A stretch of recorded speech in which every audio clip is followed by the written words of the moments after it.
क्या नाम है सर? मेरा नाम दालचंद।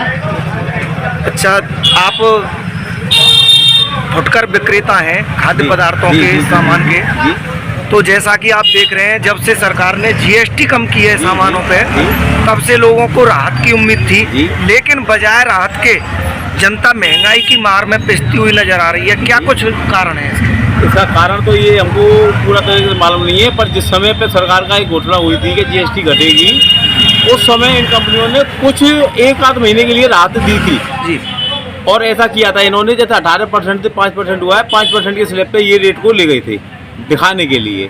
पर उसके बाद इन्होंने यथावत 18% पे ही ये लोग आ गए हैं। बड़ी बड़ी कंपनियां एफएमसीजी, जिसमें खाने पीने की चीज़ें आती हैं और जिसमें सारी चीज़ें ऐसे डेली नीड्स की आती हैं, घरेलू सामान की, जैसे मैगी वगैरह है, मैगी होती है, पार्ले-जी होता है, बिस्कुट होते हैं, चाय होती है। पर इन लोगों ने 1 महीने के अंदर सारा जितना भी बेनिफिट सरकार दे रही है सब अपने अंदर ही समेट लिया है। बाजार के अंदर कुछ नहीं है, कोई भी फायदा बाजार के अंदर घरेलू उपभोक्ता को नहीं है। कंज्यूमर को 5 रुपये में पार्ले कल मिल रहा था, 5 रुपये में आज मिल रहा है, 5 रुपये में जीएसटी घटने के बाद मिल रहा है, 5 रुपये में 18% थी जब भी मिल रहा था, 5 रुपये 5% है, आज जब भी 5 रुपये में ही मिल रहा है। ऐसा क्यों? ये समझ से हमारी से बाहर है। कुछ खाद्य पदार्थ ऐसे भी हैं, जैसे कुछ तम्बाकू उत्पाद हैं जिन पे प्रिंट रेट मान लीजिए किसी पे 100 रुपये है, तो 100 की बजाय 150 रुपये तक लोगों से वसूल किया जा रहा है। ऐसा ये कारण है, जैसे जो भी व्यक्ति इसका एजेंसी लाइन का काम करते हैं और जो एसएस पॉइंट होते हैं, उन एसएस पॉइंटों को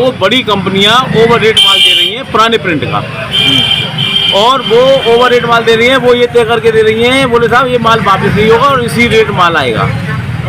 ये कारण, इसमें सबसे बड़ा कारण यही है। अब व्यक्ति को काम करना है, वो ओवर रेट ले रहा है, ओवर रेट बेच रहा है। पर ये कंपनियां ऐसा क्यों कर रही हैं? इस माल को हटाना चाहिए और प्रिंट नया देना चाहिए, जिससे कि उपभोक्ता दुकानदार के सामंजस्य अच्छा बना रहे। जनता इससे परेशान है और तमाम जगह इसका विरोध भी हो रहा है। जी जी जी। लोग इसका विरोध कर रहे हैं कि प्रिंट रेट से अधिक में सामान मिल रहा है। तो फुटकर दुकानदार की भी एक जिम्मेदारी बनती है कि वो थोक विक्रेताओं का इस बात को लेकर विरोध करे और जनता को भी विरोध करना चाहिए। तो वो कहाँ जाए, किसके पास में विरोध? ऐसा होता है, आज मानो व्यापार मंडल के जो नेता हैं वो भी इसमें सहयोग नहीं कर रहे हैं। सर ऐसा होता है, 3 कैटेगरी होती है, होलसेलर, सेमी होलसेलर और फुटकर विक्रेता। अब फुटकर विक्रेता आता है सेमी होलसेलर के पास, सेमी होलसेलर पे जो रेट माल है उस माल को देता है। अब मानो फुटकर विक्रेता सेमी होलसेलर से अगर विरोध करता है, माल लाना छोड़ देगा, उसके बाद एसएस पॉइंट लाना छोड़ देगा। पर ये प्रक्रिया बाजार में थोड़ी बहुत डिमांड रहती है। मतलब ये देखा जा रहा है कि कुछ जो थोक विक्रेता हैं वो जमाखोरी करके माल को दुबका लेते हैं, और अगर आप उनको अधिक पैसे नहीं देंगे तो वो आपको माल मनसेंगे नहीं। हाँ, ये कारण है बड़े पॉइंटों में। बड़े क्या, सबसे बड़ी बात अब तो कंपनी से हो रही है, माल देने से इनकार कर दे रहे हैं। अब तो बड़ी कंपनियों से ये कहानी हो रही है कि वो माल को दे रहे हैं तो ओवर रेट में दे रहे हैं पुराने माल। तो आप जैसे जो फुटकर विक्रेता हैं, दुकानदार हैं, सरकार से और इस संबंधित विभाग से क्या मांग करना चाहिए? हम यही मांग करना चाहते हैं कि ओवर रेट किसी भी तरीके से माल नहीं बिके। जिस तरीके से हम आज मानो 1% 2% का बिजनेस करते हैं, हमें 2% का बिजनेस मिले, जो रेट वो दें। हम भी ये नहीं चाहते हैं कि दुकानदार से जहाँ जाए वो और कोई कहानी ऐसी बने कि हम उससे लड़ाई झगड़ा करें। आज भी हमें 2% मिल रहा है, बड़ी मोटी मलाई कंपनियां मार रही हैं, ना कि कोई फुटकर विक्रेता, ना छोटा दुकानदार को रेट ओवर मिल रहा है तो वो बेचारा रेट ओवर बेच रहा है, उसकी कोई गलती नहीं है। और बड़ी कंपनियां ही डायरेक्ट ही माल मार रही हैं, ऐसा कोई खोट नहीं है, ना फुटकर विक्रेता। क्या नाम है सर? मेरा नाम अशोक कुमार शर्मा जी। आज आप यहाँ बाजार में दुकानदारी खरीदारी करने आए हैं, तो जैसा देखा जा रहा है कि तमाम खाद्य पदार्थ और तमाम तम्बाकू उत्पादों पर प्रिंट रेट से अधिक दुकानदार वसूल कर रहे हैं। क्या आप लोग आवाज़ नहीं उठाते इसके खिलाफ? आवाज़ उठाने से होता क्या है, जो कंपनी हमसे डायरेक्ट पैसा ज़्यादा ले रही है तो वो क्या करेंगे बेचारे? जो दुकानदार हैं, डिस्ट्रीब्यूटर हैं, कंपनियाँ ही उनसे एक्स्ट्रा पैसा ले रही है, तो दुकानदार क्या करेंगे? तो उसके लिए आप जैसे छोटे दुकानदारों को मिलकर डिस्ट्रीब्यूटर से या उनसे बड़े लेवल पर बात करनी चाहिए, अधिकारियों से इसकी शिकायत करनी चाहिए। जैसे दुकानदार के पास खुद ही टाइम नहीं होता जाने के लिए, तो क्या करेगा? टाइम तो निकालना पड़ेगा ना, इसकी मार जनता पे पड़ रही है। मार जनता ये उद्योग कमेटी बनी हुई है यहाँ गोवर्धन की, ये साथ दे, हमारा सब व्यापार मंडल साथ दे, जब दुकानदार भी चलेगा।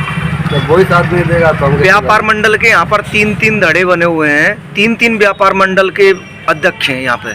बावजूद इसके कोई भी व्यापारी नेता जब व्यापारियों पर कोई परेशानी आती है ना तो तब सामने आते हैं उनके समर्थन में, नहीं आते नहीं। और ना ही जब बाजार में भ्रष्टाचार चल रहा है, जमाखोरी चल रही है, ना वो तब आ रहे हैं सामने। उनके घर के क्यों चुनते हैं फिर आप ऐसे लोग? पे जाते हैं उसके, चलो भाई कुछ आदमी इकट्ठे करो कहते हम इसकी आवाज़ उठा सके। क्या कहते हैं वो? संग नहीं चलती। अभी आप गए एक आध व्यापार मंडल के अधिकारी के मेरा पास? भाई गया था, बोला हाँ थोड़ी देर में आ रहे हैं, तो नहीं आए। तो संबंधित इसके जो विभाग हैं, खाद्य विभाग है और बाट माप तोल अधिकारी हैं, हाँ। उन जैसे अधिकारियों से आपने इसकी शिकायत की कि भाई प्रिंट रेट से अधिक वसूला जा रहा है या फिर जीएसटी की दरों में कटौती हो चुकी है, बावजूद उसके उसी रेट पर माल मिल रहा है जनता को, जनता पिस रही है। हम तो दुकानदार से ही, हम दुकानदार एक तरह से आप भी जनता के बीच से ही आते हैं, हम आप दुकानदार- सबसे छोटे फुटकर विक्रेता दुकानदार के हैं। पास ही जाते हैं। दुकानदार बोलते हैं जब कंपनी से ही महंगा आ रहा है तो हम कहाँ से दें, तो कंपनी पैसा उनसे एक्स्ट्रा ले रही है तो हम उससे तो एक्स्ट्रा लेगा ही दुकानदार। तो कोई तो आवाज उठाएगा इसके, अब ये व्यापार मंडल ही उठाएगा, वो उठाएगा नहीं। वो तो चलना पड़ेगा, आप लोगों को संग चलना पड़ेगा। नहीं, व्यापार मंडल के साथ। व्यापार मंडल अगर आवाज नहीं उठाएगा तो फिर कौन उठाएगा? व्यापार मंडल अब आपको उनके साथ चलना पड़ेगा तभी उठाएगा, वो नहीं उठाएगा। नहीं, हम तो चलिए आपकी खबर बना रहे हैं, चला रहे हैं, जनता देखेगी इस चीज को। जनता सच्चाई जानना चाहती है, सच्चाई आखिर क्या है इसकी? सच्चाई जी है, कंपनी पैसा ज़्यादा वसूल करेगी, दुकानदार ऐसा नहीं वसूल नहीं होना कर रहा है। दुकानदार तो एक बदनाम हो रहा है कि पैसा एक्स्ट्रा ले रहा है, बढ़िया पैसे वाले हो रहे हैं, क्यों हो रहा है, वो सब गलत बात है। सही बात तो ये कंपनी एक्स्ट्रा पैसे लेकर के अधिकार माल दे रही है। तो आपकी नज़र में इसका सबका दोषी कौन है आखिर? यहाँ कंपनी है इसका नजर जो एक्स्ट्रा पैसे ले पैसा रही ले है? रही है।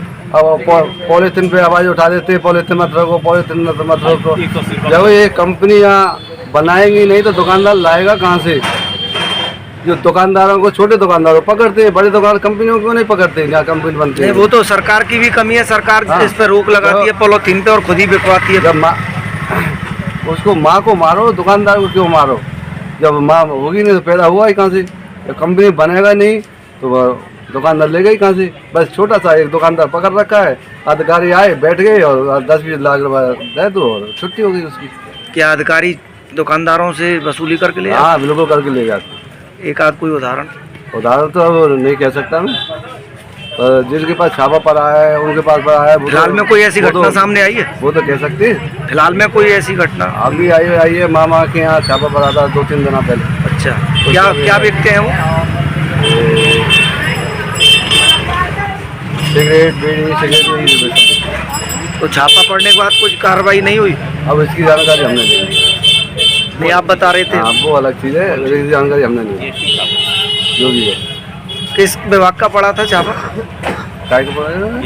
GST विभाग का। GST विभाग का पड़ा।